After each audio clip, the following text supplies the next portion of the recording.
오늘도 큐티의 자리에 나오신 여러분들 한 분 한 분을 주님의 이름으로 환영하고 축복합니다. 오늘 우리가 함께 나눠볼 큐티의 제목은 크고 놀라운 계획입니다. 오늘 우리에게 주신 하나님의 말씀은 예레미야서 33장 3절의 말씀인데요. 우리 한 목소리로 함께 읽어보도록 하겠습니다. 너는 내게 부르짖으라. 내가 내게 응답하겠고 내가 알지 못하는 크고 은밀한 일을 내게 보이리라. 아멘. 오늘 말씀에도 어떠한 성경적인 배경과 스토리들이 있을지 우리 성경 해설을 통해서 함께 살펴보도록 하겠습니다. 1절의 말씀을 보면 예레미야가 아직 시위의 뜰에 갇혀있을 때라는 말로 상황을 시작하고 설명합니다. 이것은 현재 이스라엘 남유다 역사에서 가장 힘들고 어려운 때라는 것을 의미합니다.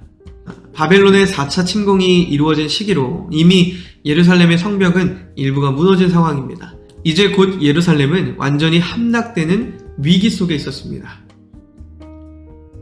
이 절망적인 상황에서 하나님은 말씀하십니다.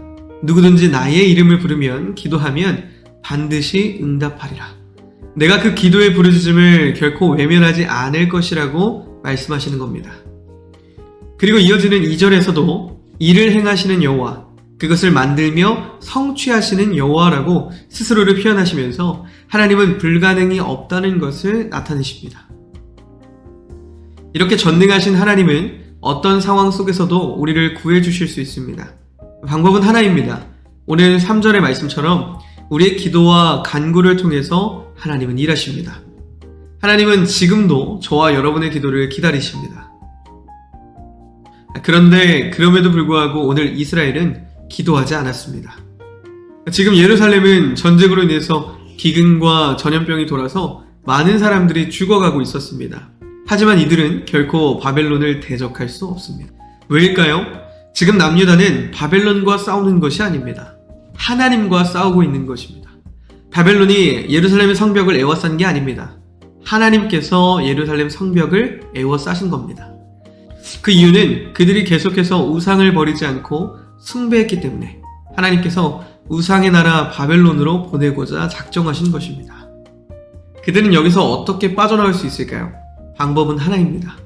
그때라도 예루살렘 성 안에 있는 백성들이 하나님의 이름을 부르짖었다면 하나님은 이들의 기도에 응답해 주셨을 겁니다. 그런데 내게 부르짖으라고 하시는 그 하나님의 말씀에도 불구하고 끝까지 자신의 노력으로 바벨론과 맞서 싸우려고 했던 이 유다 백성을 하나님은 어떻게 하셨습니까? 버리지 않으셨습니다. 하나님은 절대 자기 자녀를 버리시지 않으십니다. 어찌 보면 지금 예루살렘을 더욱 어렵게 만드시는 과정 또한 자녀를 돌이키고 회복시키기 위한 하나님의 방법이셨던 것입니다. 하나님은 지금 바벨론 군대를 통해서 유다를 고치고 계신 겁니다. 당장 수술을 받아야 하는 위급한 상황인데 두렵다고 귀를 막고 계속 수술을 거부하고 있는 그런 병든 환자와도 같았던 그 이스라엘 백성들을 하나님이 너무 사랑하셔서 강제적으로라도 붙잡고 수술대 위에 올라서게 하신 겁니다. 우리 역시 하나님의 말씀으로 매일매일 우리 스스로를 돌아보지 않고 그 병이 점점 심해져서 손을 쓸 수 없는 단계까지 되어버리면 결국은 이렇게 고통스러운 대수술을 받아야만 할 것입니다. 그럼에도 우리가 기억해야 할 것은 하나님은 절대로 저와 여러분들을 포기하지 않으신다는 사실입니다. 대수술을 감행해서라도 반드시 우리를 완치하게 하시는 분이십니다. 날마다 완전한 의사 되신 그 주님 앞에 우리가 부끄러움 없이 있는 모습 그대로 나아갈 수 있기를, 그런 우리가 될 수 있기를 주님의 이름으로 간절히 소망합니다. 자, 이제는 오늘 말씀을 우리 삶에 적용해보고 결단해보는 적용하기 시간입니다. 적용하기 질문은 회복을 약속하시는 하나님께서 내게 주시는 위로와 소망은 무엇인가요? 한번 돌아볼 수 있는 그런 시간이 됐으면 좋겠습니다. 저는 오늘 위기 속에 놓여진 이스라엘 백성들의 모습을 보면서 우리 안에도 비슷한 일들이 있고 그런 질문들이 있을 거라는 생각이 들었습니다. 그래서 이렇게 한번 질문을 던져보고 싶은데요. 우리 안에 우리에게 찾아온 고통이 하나님의 계획이라는 것을 어떻게 알 수 있을까요? 자, 이렇게 질문을 던져보았고요. 한번 보내기. 자, 말씀을 기다리고 있습니다.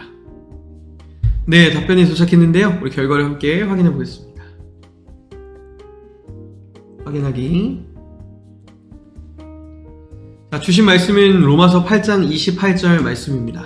우리가 알거니와 하나님을 사랑하는 자, 곧 그의 뜻대로 부르심을 입은 자들에게는 모든 것이 합력하여 선을 이루느니라. 아멘. 자, 이런 질문 가운데 어떠한 생명의 말씀을 주셨는지 보겠습니다. 고통과 아픔 속에 하나님의 계획을 이해하는 것은 어려울 수 있습니다. 하지만 우리는 성경에서 위로와 지침을 찾을 수 있습니다. 성경은 하나님께서 주권자이시고 그분을 사랑하는 자들에게 모든 것을 합력하여 선을 이루신다고 확신하십니다. 또한 타락한 이 세상에서 시련과 고난을 피할 수 없는 것임을 상기시켜줍니다. 항상 있다는 거죠. 우리가 고난의 이유를 항상 이해할 수 없지만 하나님께서 우리와 함께 하시고 위로와 힘과 지혜를 주신다는 것은 믿을 수 있습니다. 그분은 결코 우리를 떠나시거나 버리지 않으시고 모든 지각에 뛰어난 평강을 주시겠다고 약속하십니다. 하나님의 길은 우리의 길보다 높고 그분의 생각은 우리의 생각보다 높다는 사실을 늘 기억하는 것이 중요합니다. 우리는 그분의 계획을 완전히 이해하지 못한다 할지라도 그분의 성품과 약속을 신뢰할 수 있습니다. 고통 속에서 그분의 임재를 구하고 그분의 이해에 기대고 그분의 변함없는 사랑 안에서 위안을 얻기를 바랍니다. 저는 오늘 답변 중에서 이 부분이 참 마음에 다가왔습니다. 하나님께서 우리가 고난에 대해서 우리 머리로는 이해할 수 없지 않습니까?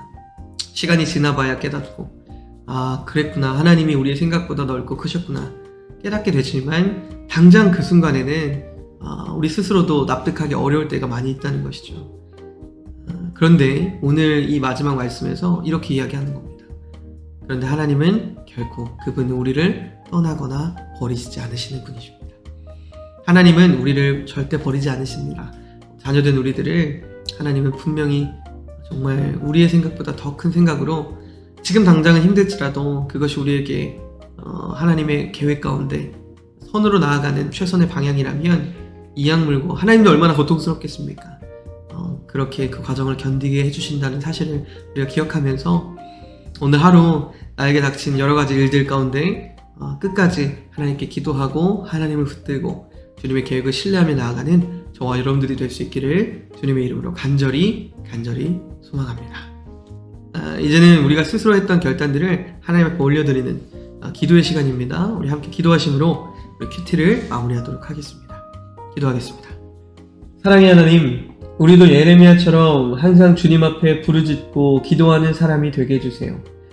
기도하며 간구할 때 크고 은밀한 것을 보여주신다고 약속하셨던 것처럼 놀라운 회복과 치유가 이 땅과 민족과 이 가정 가운데 그리고 우리의 삶 가운데 일어나게 해주세요.